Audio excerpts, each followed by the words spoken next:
إن الحمد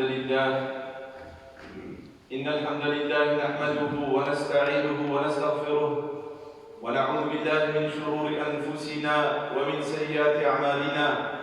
من يهده الله فلا مضل له ومن يضلل فلا هادي له، وأشهد أن لا إله إلا الله وحده لا شريك له، وأشهد أن سيدنا ونبينا محمدًا عبده ورسوله. يا أيها الذين آمنوا اتقوا الله حق تقاته ولا تموتن إلا وأنتم مسلمون. أما بعد، أيها المؤمنون، بسبب هذا الوباء وبسبب تقريرات السلطات أصبح الكثير من الناس يعيش في قلق ويعيش محزونا. لماذا؟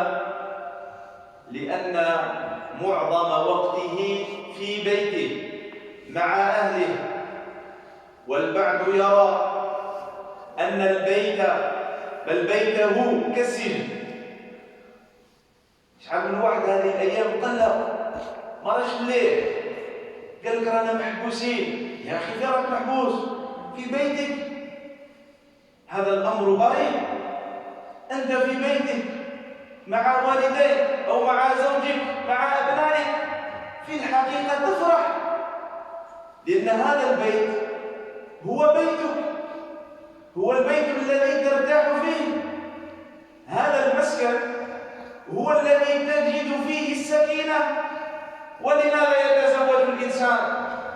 ليجد هذه السكينة. ومن آياته أن خلق لكم من أنفسكم أزواجا. لماذا؟ لتسكنوا إليها. ما هو السبب الذي جعل الناس تعيش هذا الحزن وهذا القلق؟ لماذا لا نفرح بدخولنا؟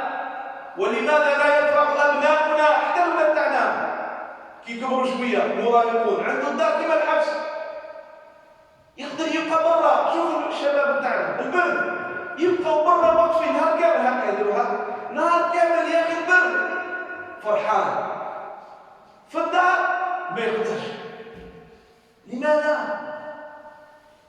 لأن هذه البيوت تاعنا، نحن المسلمون، نحن أهل المساجد، ما رعيناش فيها الأوامر الإلهية، ما طبقناش فيها السنة النبوية.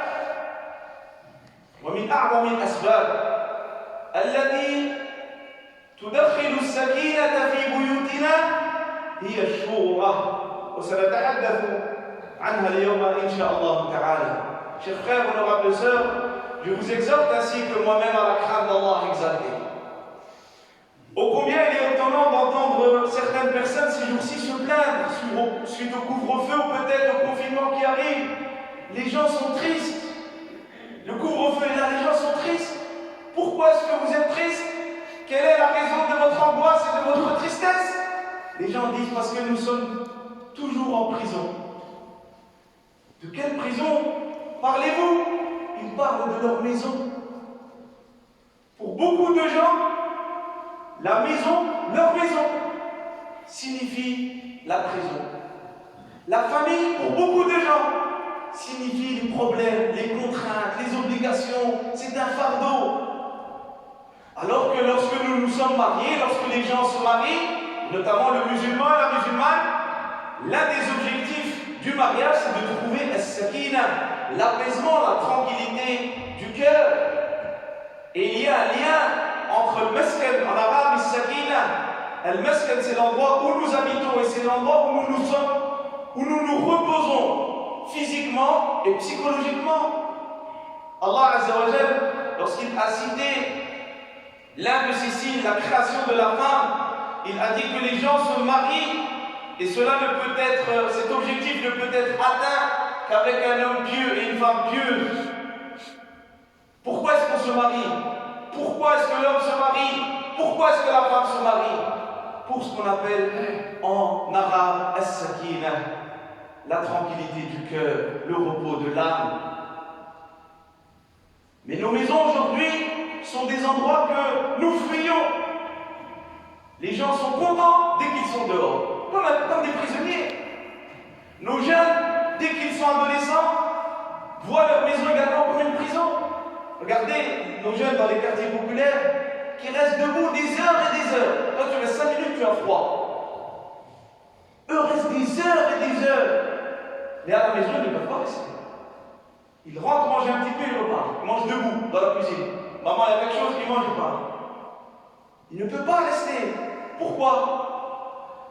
Parce que nous, musulmans, nous n'avons pas pris en considération les ordres d'Allah et la sunna du prophète sallallahu alayhi wa sallam dans nos maisons.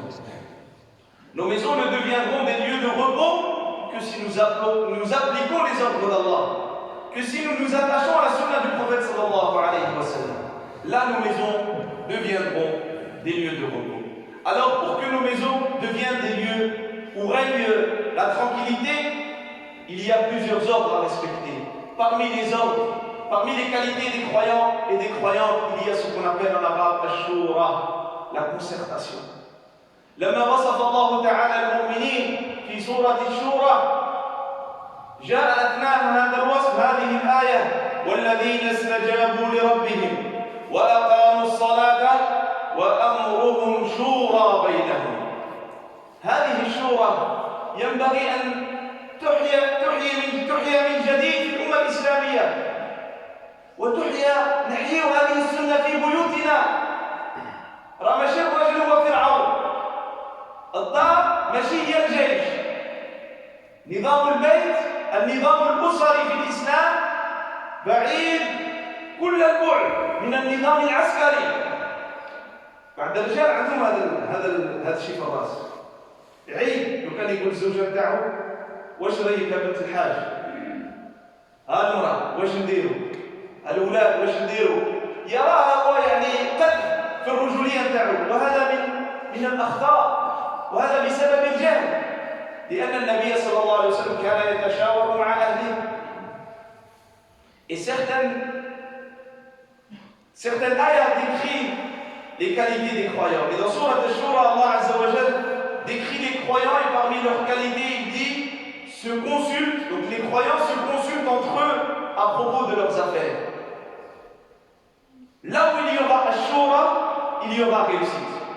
Vous voyez ces jours-ci tous les problèmes qu'il y a chez les musulmans, dans la communauté musulmane, avec les différentes instances du culte musulman. Pourquoi est-ce que ça ne passe pas? Parce qu'il n'y a pas de shura. On va faire un texte où on parle des imams et les imams n'ont pas été invités. Et c'est des gens qui vont décider à notre place. Des fois des gens qui ne prient même pas.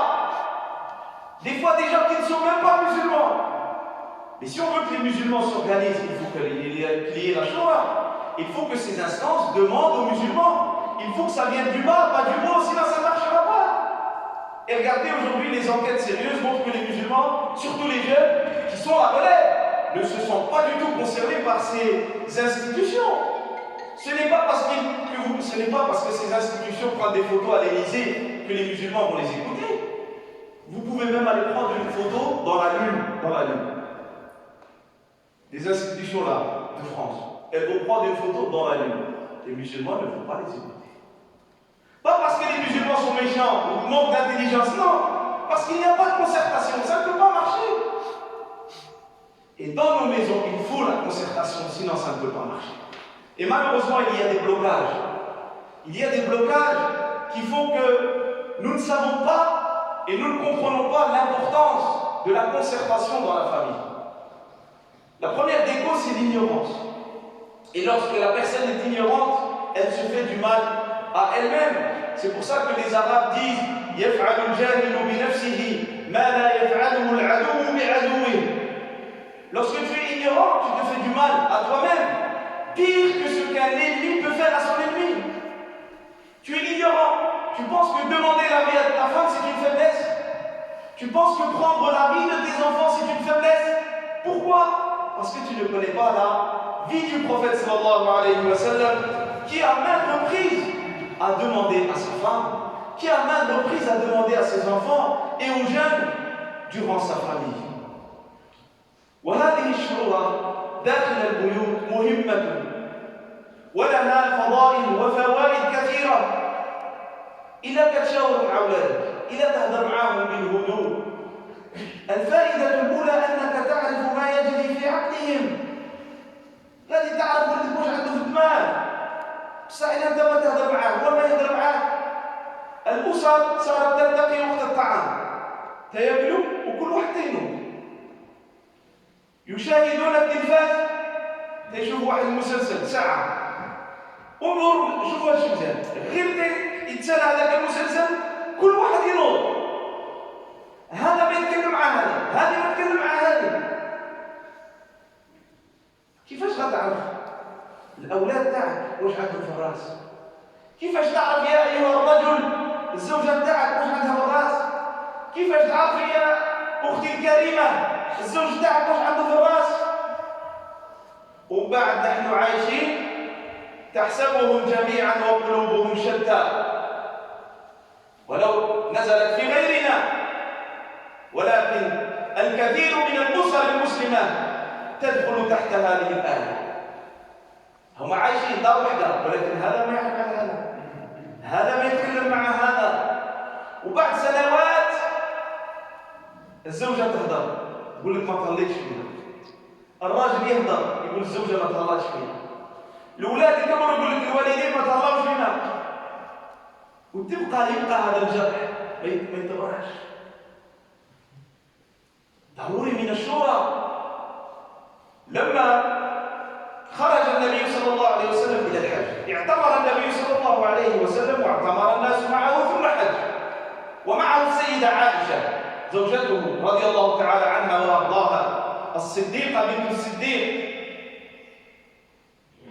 حبسها حيضتها، حبستها من آداب العمرة، ومن بعد حجت مع النبي صلى الله عليه وسلم مع المؤمنين. ولما أراد النبي صلى الله عليه وسلم الرجوع إلى المدينة قالت يا رسول الله أنتم خذيتم أجر العمرة والحج وأنا نأخذ فقط أجر الحج، يعني تطلب النبي صلى الله عليه وسلم لتعتمر، وفاتت لها العمرة مع النبي صلى الله عليه وسلم مع المؤمنين. فالنبي صلى الله عليه وسلم ما قالش معليش معليش، لا، اسمع هذا الطلب بتاعها. كم من زوج المرأة تشتي الأولى الثانية وهو غير ماشي، يقول لك ما تسمعش المرأة، ليش تسمع المرأة؟ ما تسمعش. هذه الأسرة بتاعك في خطر يا أخي. هذه المرأة طلبت حقها في الدين، فالنبي صلى الله عليه وسلم طلب من أخيها عبد الرحمن بن أبي بكر رضي الله عنهما أن يصاحب أخته إلى التدعيم، ومن ثم لهذا يسمى بمسجد عائشة، ومن ثم دخلت بنية العمرة واعتمرت. Le prophète sallallahu alayhi wa sallam demandait l'avis. Si tu ne demandes pas l'avis de ton épouse, comment est-ce que tu sauras ce qu'elle a dans la tête? Ma sœur, si tu ne parles pas avec ton époux, si vous ne vous asseyez pas pour la concertation, pour prendre des décisions ensemble, tu ne sauras pas ce qu'il a dans la tête. Nos enfants vivent avec nous, mais nous ne savons pas ce qu'ils ont dans la tête. Beaucoup de familles aujourd'hui, musulmanes, se réunissent pour manger. Ils mangent ensemble et chacun se lève. Ils se réunissent pour regarder un film. Dès que le film s'arrête, tout le monde se lève. Il n'y a pas de discussion. Et après, on se plaint. On dit nos enfants ne nous ressemblent pas. C'est normal, nous ne parlons pas avec eux. Lorsque l'on parle avec quelqu'un, lorsqu'on donne la liberté à la personne de parler, de donner son avis, et qu'on l'écoute et qu'on le prend en considération, il y a beaucoup de bienfaits. Ces jeunes-là, nos enfants, nos femmes et nous-mêmes deviendront forts. Aujourd'hui, nous avons besoin de musulmans qui sont forts et sages, qui sont fiers de ce qu'ils ont, qui ont une personnalité forte. Et ça passe surtout par Shura. Si tu ne prends pas en considération les avis de ta famille, tu vas aller droit dans le mur. Et tu vas faire à chaque fois des plaies. Parce que toi, tu crois que l'homme, c'est celui qui fonce et qui ne demande à personne. Et après 15 ans, 20 ans de mariage, ta femme va dire tu m'as blessé. C'est une plaie ouverte qui est très dure à soigner. où l'homme va dire à sa femme, ma femme, tu m'as blessé tel jour, parce que tu n'en as fait qu'à ta tête. Les enfants vont grandir, vont dire, papa, maman, vous ne nous demandez jamais notre avis. Alors que l'islam nous demande de le faire. Je vous donne à titre d'exemple une histoire, et nous finirons cette première fois là-dessus. Le prophète sallallahu alayhi wa sallam est parti faire al-Umrah, al-Hajj. Il a d'abord fait al-Umrah, puis il a fait al-Hajj. Il y avait avec lui les croyants, il y avait parmi les croyants notre mère, Sayyida Aïcha, la fille d'Abu Bakr, la femme du prophète sallallahu alayhi wa sallam. Elle a eu ses menstrues, donc elle n'a pas pu accomplir la Umrah. Ses menstrues se sont arrêtées, elle a accompli le Hajj. Mais quand ils ont voulu retourner à Médine, elle a dit, Ya Rasulallah, vous avez la récompense de l'Umrah et du Hajj. Et moi, je veux avoir que le Hajj. C'est-à-dire qu'elle dit, ce n'est pas normal, moi aussi j'aimerais faire une Umrah. Regardez la femme qui a l'habitude de parler avec son mari. Il y a un dialogue qui est installé. Notre problème, c'est que nous n'apprenons de l'islam que ce qui nous arrange. Que la prière et manger halal. Mais l'islam, c'est un système pour toute la vie, pour vivre le paradis sur terre avant le paradis éternel. Alors le prophète sallallahu alayhi wa sallam a écouté ce qu'a dit sa femme et a demandé à son frère, Abdurrahman, d'accompagner sa sœur à Tal'i, qu'on appelle, qui est connue aujourd'hui chez les gens en tant que Masjid Aïcha. Donc de cet endroit-là, elle a mis l'intention de faire l'Umrah, puis elle est venue, puis elle a accompli l'Umrah. Le prophète sallallahu alayhi wa sallam nous apprend à écouter nos épouses. Nous devons comprendre que nous n'avons pas, nous les hommes, toujours raison. Et que les différentes manières, les différents habits au sein d'une famille sont une richesse. Beaucoup de parents vont dire, j'ai perdu mes enfants quand ils sont devenus adolescents. Ils n'écoutent que les gens. Et c'est de ta faute et de la mienne, parce que nous éduquons nos enfants sur l'écoute bête. Excusez-moi de l'expression. Moi, j'apprends à mes enfants de dire toujours oui, oui, oui, oui, oui, oui, toujours. Donc quand ils sortent dehors, il va dire toujours oui. On doit apprendre à nos enfants. Et alhamdulillah, il y a beaucoup de musulmans qui se sont intéressés à la Shoura au sein de la famille en islam. Beaucoup de psychologues, des médecins qui parlent de ça, nous devons lire. Si nous voulons évoluer, il faut que nous accordons du temps à la lecture et du temps au savoir. أقول قولي هذا وأستغفر الله لي ولكم ولسائر المسلمين من كل ذنب فاستغفروه إنه هو الغفور الرحيم.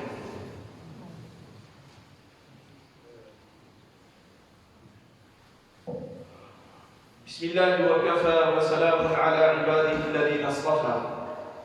أيها الإخوة الأفاضل، هذه الشورى تحتاج إلى بعض الأخلاق. تكون هذه الأخلاق فينا ومنا. اللي ما عندوش اللين، الليونة، اللي ما عندوش الرحمة ما يقدرش يتشاور في بيت. وهذه الرحمة نأخذها، بل يكرمنا الله تعالى بها بسبب العبادة.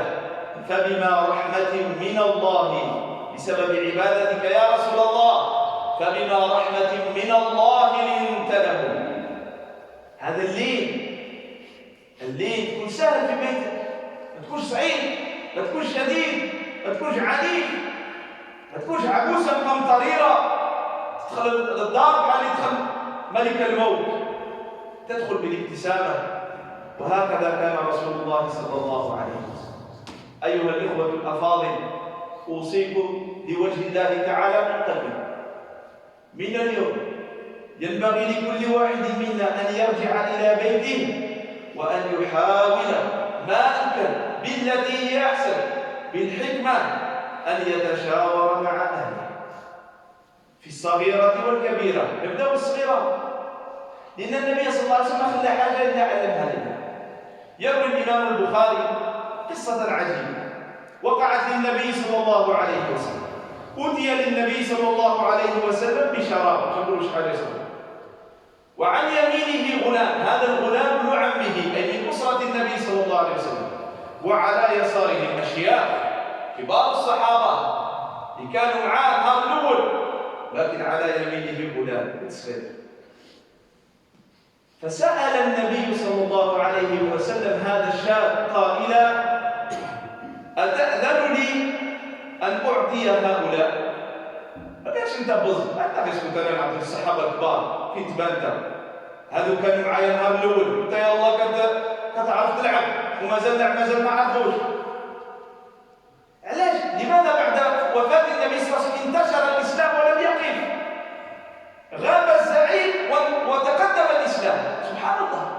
لأن النبي صلى الله عليه وسلم كون رجال ونساء عندهم شخصيات قوية حكيمة، ومن أعظم هذه الأسباب المشاورة معه. تقول هذا ولد صغير، تقول له واش تعطيني الإذن؟ لأن السنة على اليمين، تقول له واش تعطيني الإذن أعطي لهؤلاء؟ ولكن تربوا الصحابة على حب رسول الله صلى الله عليه وسلم. هذا الصحابة الأزواج تاعهم وهما يحبون رسول الله صلى الله عليه وسلم حبا عميقا، حبا صديقا. تعرف المرأة لما ترضع راه ماشي غير كتعطي الحليب، لا، ماشي غير القضية في الحليب، تعطي العواطف نتاعها. لهذا موسى عليه السلام رفض مرضعات مصر، هذوك اللي في القصر، كل هذوك رفض باش يرضع منهم. كاع هذوك اللي مع فرعون النبي لا يرضع من هؤلاء النساء. علاش؟ لأن هما الحب نتاعهم هو حب الدنيا فحسب. ما ارتاح حتى وحده إلا لأمه المؤمنة التقية النقية. لما المرأة تاعك إذا فيها حب الرسول غادي ترضع الولد الحليب فيه حب الرسول صلى الله عليه وسلم. ولا فيها حب الدنيا وخانت إله وخانت شيخ الشيوخ، ولدك يرضع حب الدنيا. علاش نقولوا دائما ونرجع حنا خصنا نقراو، والازواج تاعنا والامهات تاعنا خصهم يقراو. فهذا الغلام قال والله لا اوثر بنصيبي منك احدا، والله يا رسول ما نخليش هذا شي واحد يشرب بعدك ابدا. هو بغى ياخذ هذا الشراب ويشرب منه بعد النبي صلى الله عليه وسلم مباشرة. Alors, une dernière histoire pour finir. Nous devons installer la choura chez nous. Regardez, quand on déménage, quand on est chez nous, il y a des nouveaux appareils. Hein? Je ne veux pas faire de la publicité, mais il y a des appareils aujourd'hui qui sont dans nos demeures, qui coûtent plus de 1000 €. Tout le monde les a achetés. On dit, il me faut cet appareil, il me faut celui-là, il me faut celui-là, il faut ça, il faut ça. C'est bien, mais il faut également instaurer la religion. Il faut instaurer le dialogue. Et cela passe par la Shoah. Alors nous devons étudier et nous devons commencer par les petites choses.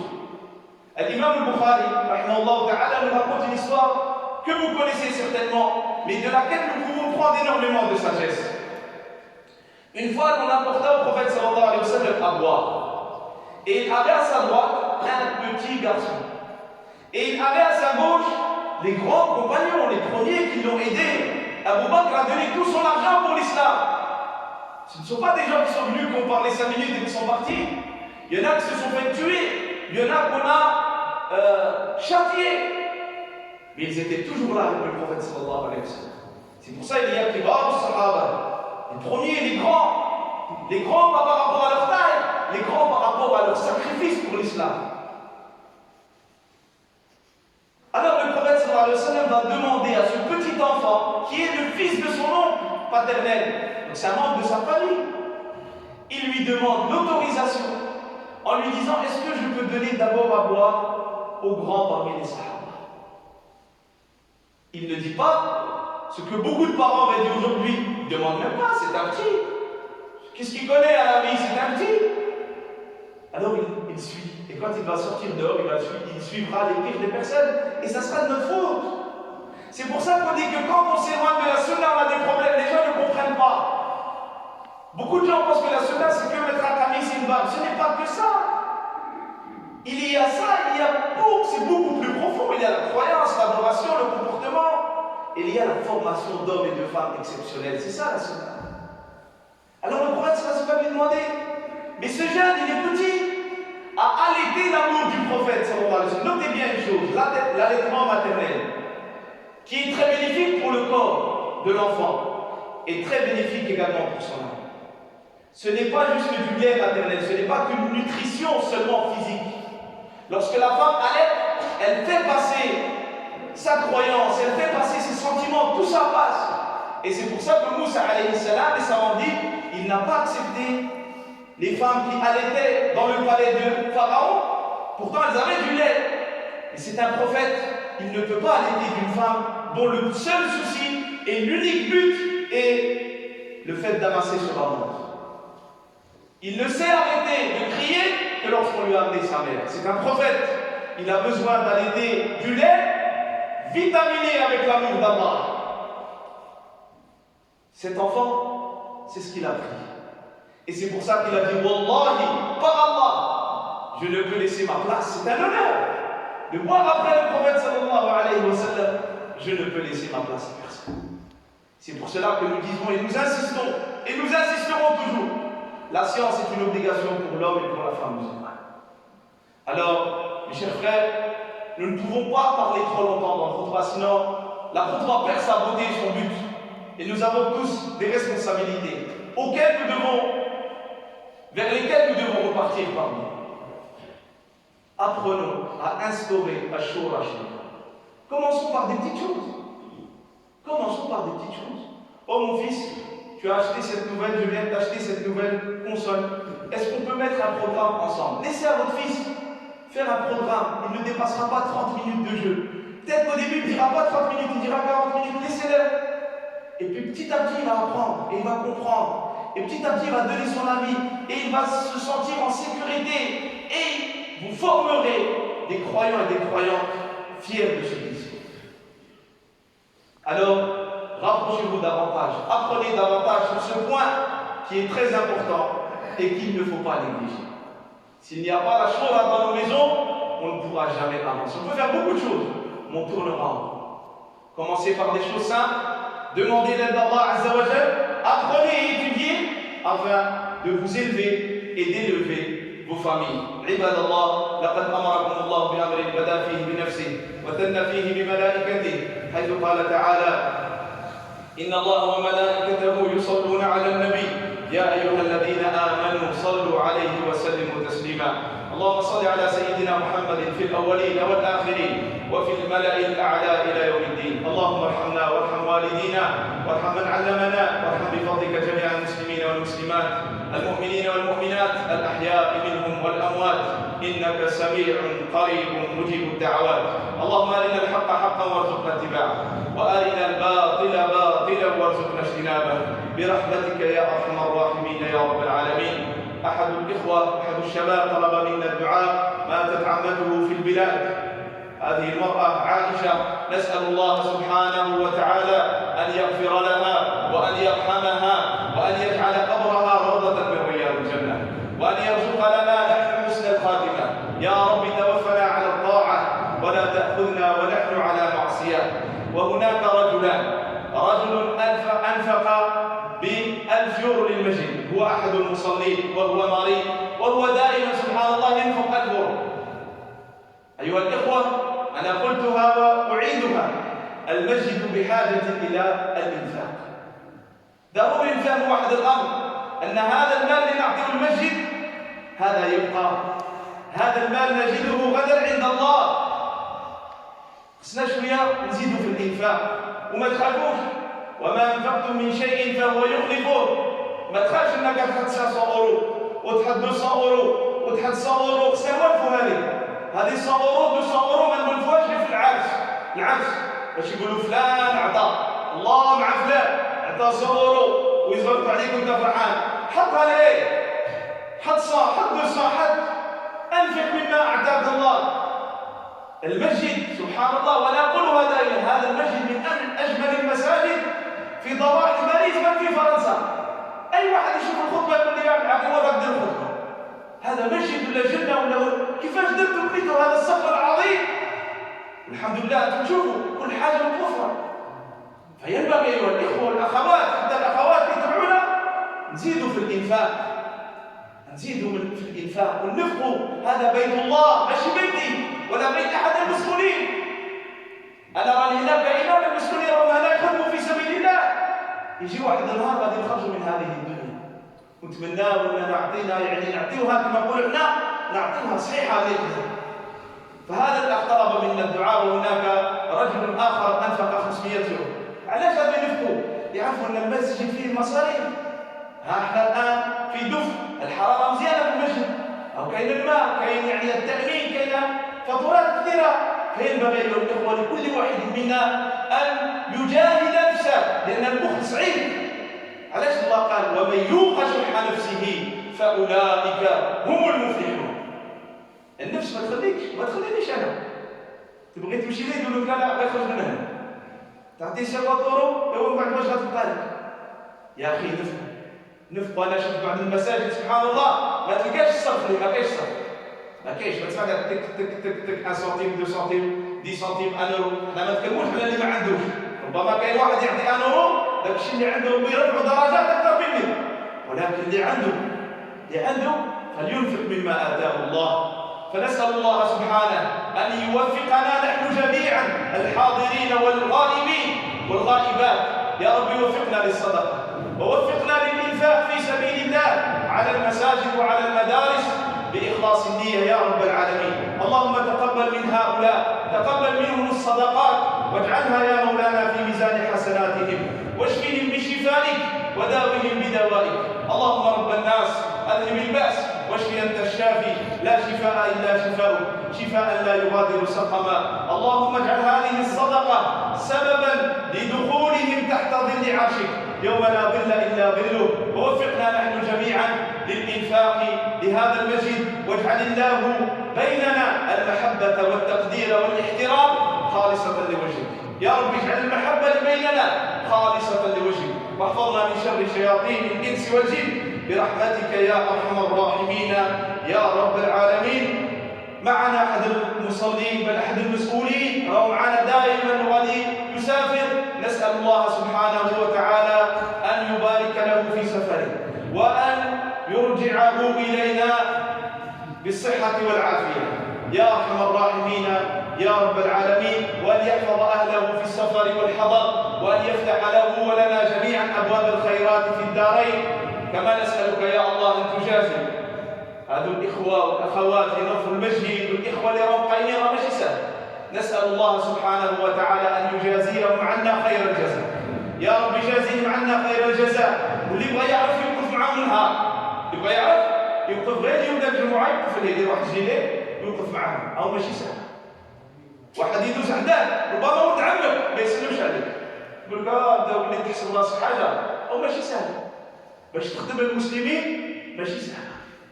فنسأل الله سبحانه وتعالى أن يحفظهم، وأن يحفظ أزواجهم وذريتهم، وأن يبارك لهم في أوقاتهم وفي أموالهم يا أرحم الراحمين، وفي صحتهم. يا رب أطل أعمارهم في الخير، وارزق لنا ولهم حسن الخاتمة. سبحان ربك رب العزة عما يصفون، وسلام على المرسلين.